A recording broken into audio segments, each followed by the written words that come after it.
had Fannie Lou Hamer and Harriet Tubman, had W.B. Du Bois, had Shirley Chisholm, got depressed or angry or just gave up and accepted this, we wouldn't be where we are today. Encourage everybody to get out of that, to keep moving, because if not, guess who's going to take over? We know what racism looks like. We know what the threats of deportation looks like. We have been here before. I have a great leader that I have learned from. My role will be to work across the aisle, telling the story, never giving up the fight.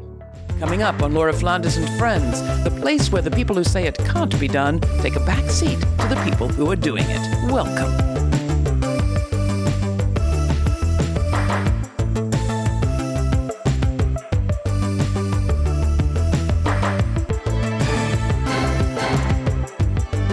What will it be like to be a Democrat in Congress next year? Democrats won 215 seats to the Republicans' 220 in the last election. Republicans also control the Senate, 53 to 47. Democrats are looking to spend the next 2 years at least in the minority in the legislature. Couple that with the partisan picture shaping up in the executive branch and already in place at the Supreme Court. And entering government right now could feel like a very daunting prospect, especially for a freshman Democrat seeking to represent one of the most progressive constituencies in the nation. Our guest today, however, is the opposite of daunted. She is Lateefah Simon, and she's newly elected to represent California's 12th. The Oakland, Berkeley Bay Area District. From everything I've heard and read, Simon is not daunted. She is fired up, and that is no surprise. She has a great role model. Simon is stepping into the district formerly represented by her friend and mentor Barbara Lee, the highest-ranking African-American woman in the U.S. Congress, the former chair of the Congressional Black Caucus, and former co-chair of the Congressional Progressive Caucus. In her 26 years in Congress, Lee has often been in the minority, even in a minority of one, when she stood alone to oppose authorizing the president to use military force after the 9/11 attacks. Lee always inspires me, and she clearly inspired Simon, who began her career in advocacy at age 16, becoming at 26 the youngest woman to receive the prestigious MacArthur Genius Fellowship for her work with young women. Under then DA Kamala Harris, Simon led Back on Track, a first-of-its-kind anti-recidivism program. We last interviewed her here during COVID, when she was advocating for access and affordability as a member of the board of the Bay Area Rapid Transit System, having been born legally blind and being transit-dependent herself. Tough times call for tough women, and we have two with us today, the women of California's 12th, Barbara Lee and Lateefah Simon. It is my great honor to have you join me. Nice being with you, Laura. Nice seeing you, Lateefah. Go, girl. You're in the Capitol right now. Miss Lee is fighting the fight right now. And she is, I want to say, before we even begin, our forever Congresswoman for California's 12th District. You betcha. Well, how shall I refer to you all? Congresswoman-elect Simon, shall I turn to you first? Are you, in fact, undaunted, fearless, heading into this new session unafraid? How is it to be in Washington today? Well, look at my mentor. She's sitting right there. You think I'm going to say I'm daunted? She has served under several presidencies, under several terms where the Republicans had the House and the Senate. We have been here before. Now, the nation is extremely troubled. Many of us are troubled by what may come, what will come. But I do oftentimes think about my life, and for upwards of 30 years, have been following the career of the amazing Barbara Lee as a Black woman who was a single mother, who was my college professor, but also went to my alma mater as a young mother, who decided that she wanted to dedicate her life to public service. Listen, in a Bush presidency, Miss Barbara Lee fought to expand research for HIV and AIDS, resulting in literally saving 25 million lives. We know what racism looks like. We know what the threats of deportation looks like. We have been here before, but I am so honored to be able to take on, again, the journey, the ongoing journey that was led by Shirley Chisholm, Kamala D. Harris, and my, of course, mentor, professor, and friend, Barbara Lee. Congresswoman Lee, you remember perhaps your entering Congress, do you, back in, 1998? What was that like for you? Oh, yes. Entering Congress in 1998 was very exciting for me. It was a moment that I never anticipated. I never even thought about being member of Congress, quite frankly. I worked for the greatest member ever, Ron Dellums. I was his intern. I was his chief of staff. So how good can it get? And then I land with him sitting right there in front of me in a special election. But let me tell you, being a Black woman in America really gives us the experience and the lens to not be daunted with being a minority. We've been a minority in this country forever. And so the challenges of being a minority are challenges that Lateefah knows so well. But Dr. Maya Angelou said, "And still I rise," and that's what Lateefah has done. And still she rises. And so I don't buy this fear. I don't buy into the fact that a lot of people talk about they're exhausted. Black women, we always keep going, and Lateefah keeps going. And so I'm confident that she's going to be able to be part of the resistance and stand in the gap for people, for marginalized people, for people who this administration is going to really oppress in many ways. And in fact, she's going to work with those that she can work with to make life better for everybody. And so I'm excited. Let's talk about the situation there in the House. I mean, it looks on the face of it 215 to 220, but there are going to be, I think, 3 GOP seats vacant because of Trump nominations. This isn't a landslide. This isn't the kind of huge majority that some might think. What are you facing as you go in, Lateefah? What are you being briefed on? Well, again, coming into just a seat with amazing living legacy, there's work that we have to continue to do. California's 12th district and its leadership has been pushing to end the Hyde Amendment. Women all over the country need access to full reproductive health. We are super clear that housing is unaffordable in this country. We have been we collectively in this district with our leader, Barbara Lee, have been fighting for more low-income and middle-income housing. We have been fighting for public safety, comprehensive public safety. But you know, one of the things that I'm really excited about is telling the story.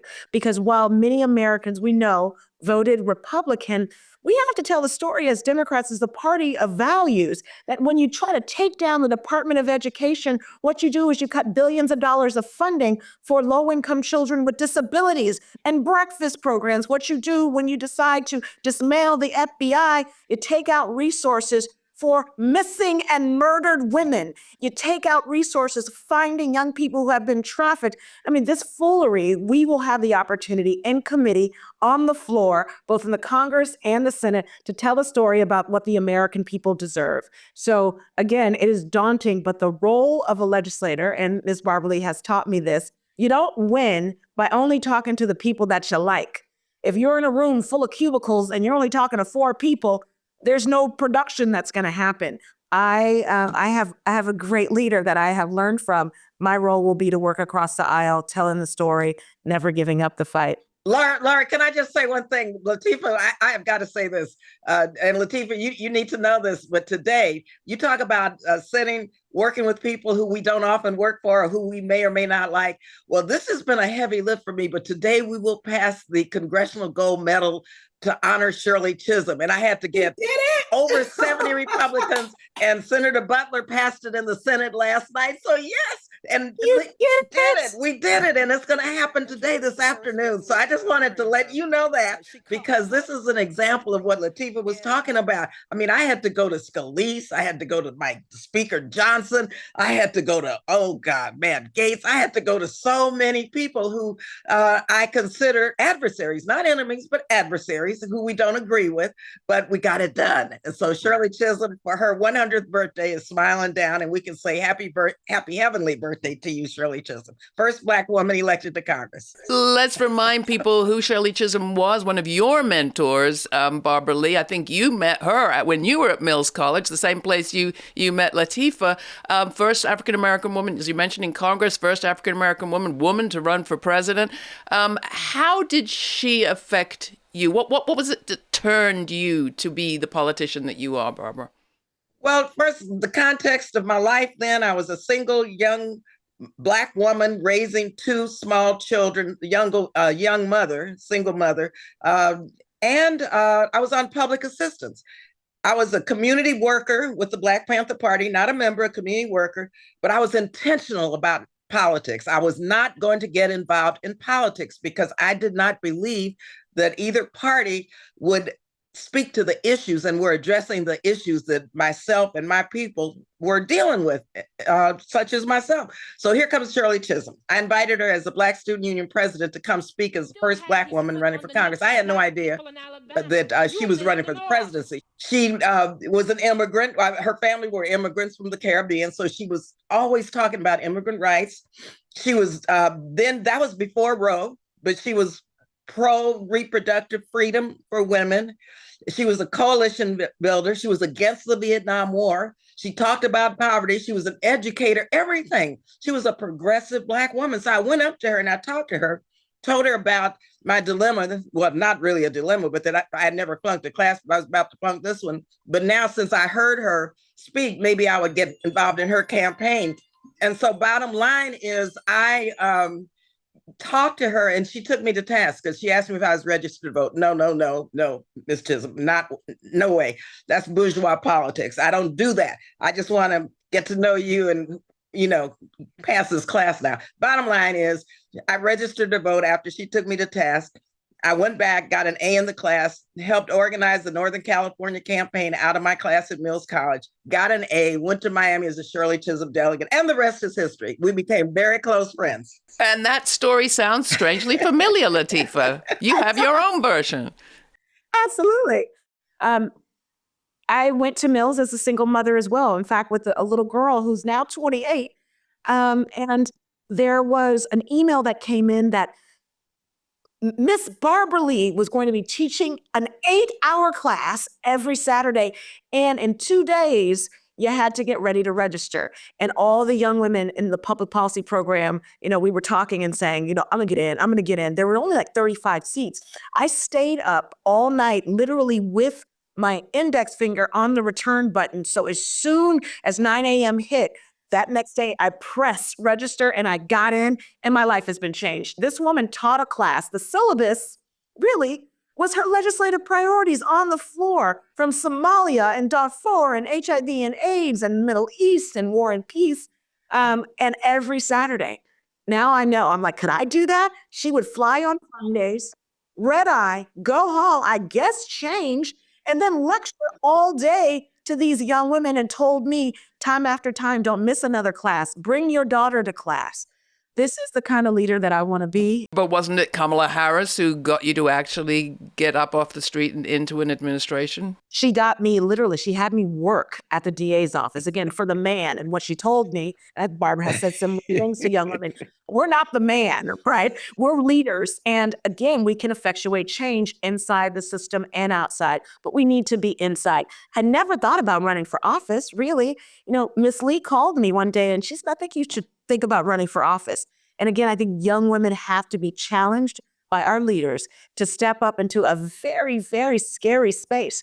Coming to you, Ms. Lee, the Senate for the first time has 2 African-American women in the incoming class. That's history. Do you want to talk a bit about the significance of that to you? That's truly history. Now, let me just tell you, since 1789, when the first Congress went into session, there have been 2 elected Black women elected and 1 appointed Black woman. Now, since 1789. And of course, I said, when I was running for the Senate from California, I helped Lisa as well as Angela. Lisa Blunt Rochester, Angela also Brooks being the other. Because you know what I said? 1 is not enough. I mean, can you imagine? Now we have 2 serving at the same time. And this is so important because the lens, the perspective, the experience, the strength, the clarity of purpose of Black women is who we are. And that's what they're bringing. And they're setting their own table. Shirley Chisholm said, if you don't have a seat at the table, bring a folding chair. Well, they're building the table now out. And that's going to be the historic Senate now.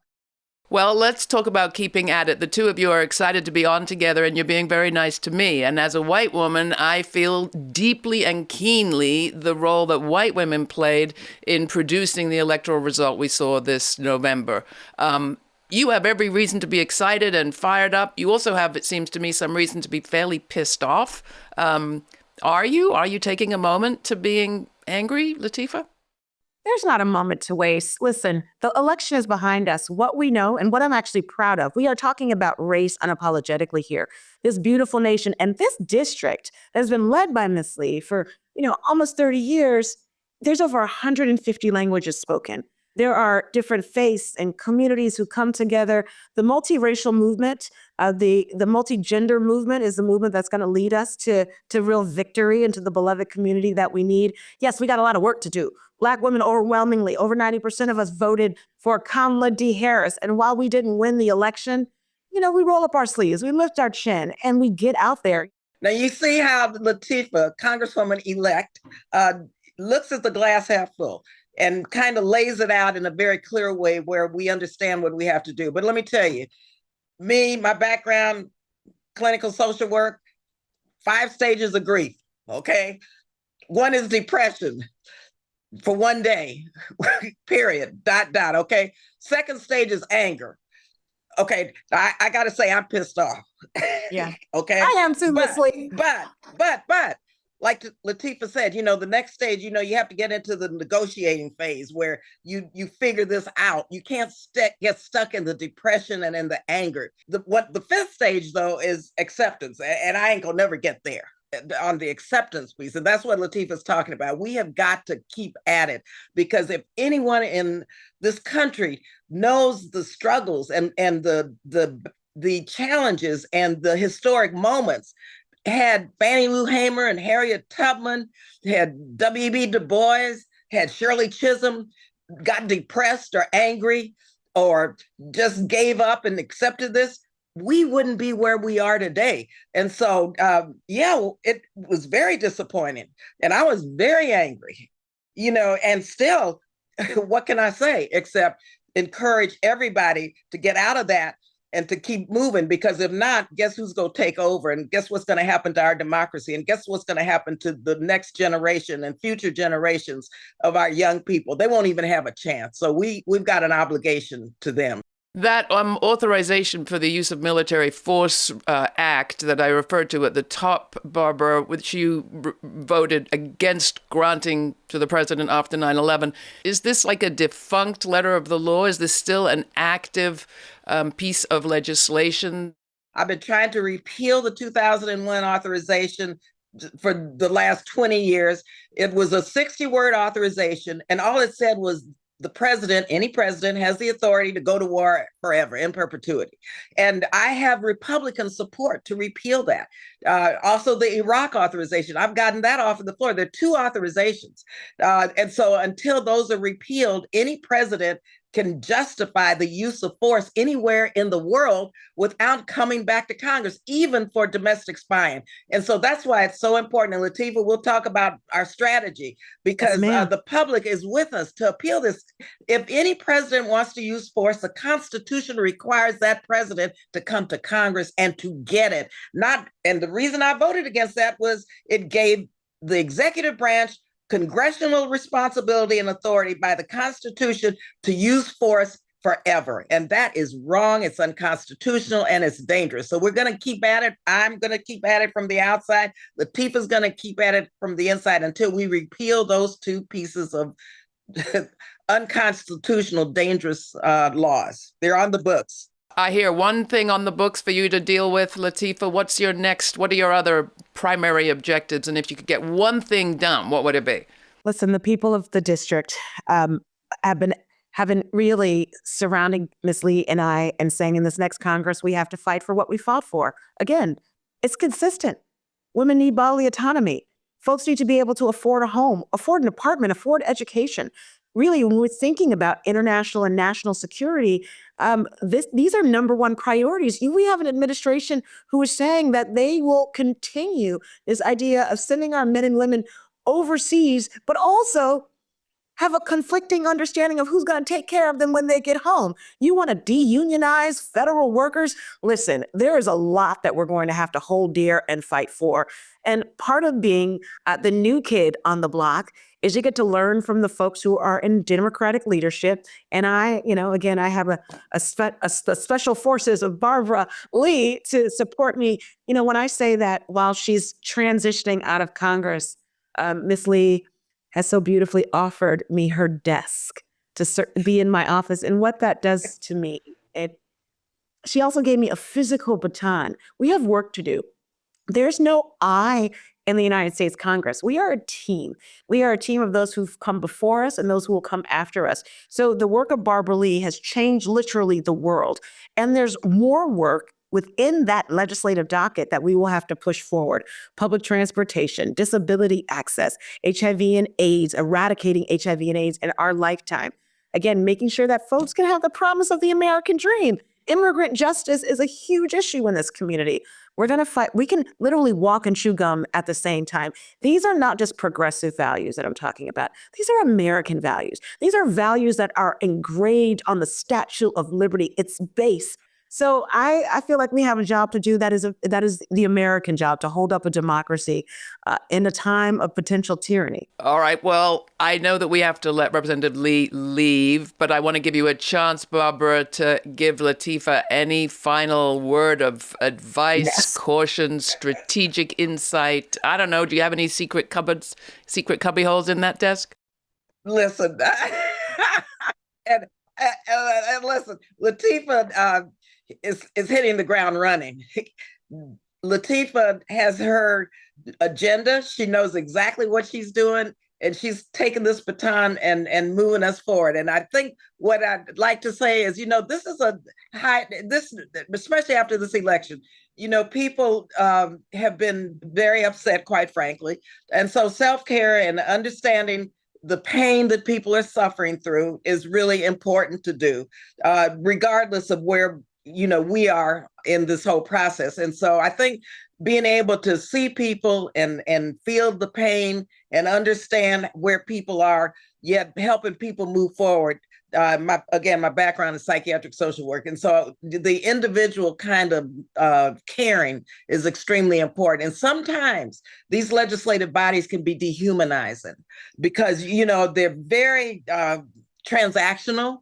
And so you have to have your circle of trusted friends and colleagues. So I have my little barriers. I mean, I know who I can trust, who I don't trust, because everything's public and everything's hardcore, everything's transactional, and everything, could come back to haunt you in a way where there's so many people who innocently may talk about something that you may think is very private, just innocently. And so I would just say we have to be very, Lateefah, be very judicious and be very discerning with how you engage with your friends.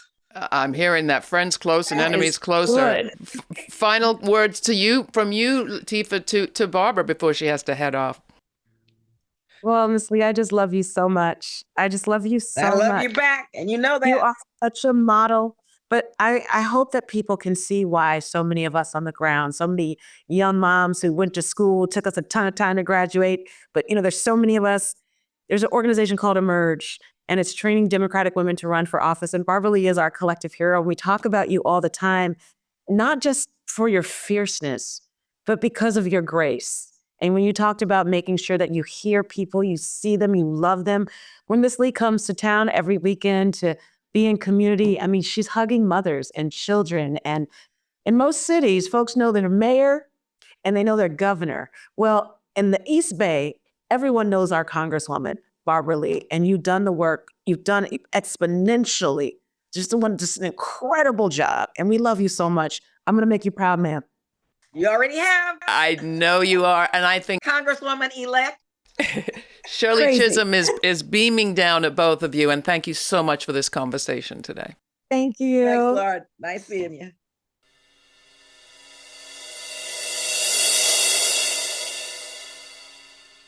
Well, that's the cheeriest conversation we're going to hear between Democrats for a little while, I reckon. I enjoyed it. I hope you did too.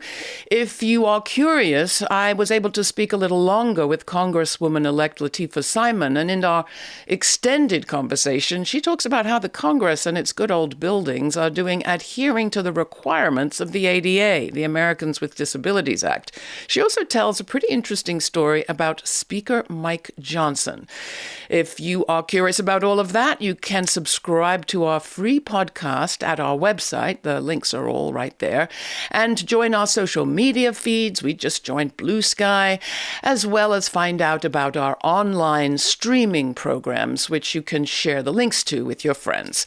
Another takeaway from today's show is that friends and family and connection are what keep us from getting tired. Maybe we get tired, but community, connection is what stops us from staying that way. So thank you for being part of our community here at Laura Flanders and Friends. Till the next time, I hope that you will stay kind and stay curious and stay connected. For Laura Flanders and Friends, I'm Laura. Thanks for joining me. For more on this episode and other forward-thinking content, subscribe to our free newsletter for updates, my commentaries, and our full uncut conversations. We also have a podcast. It's all at lauraflanders.org.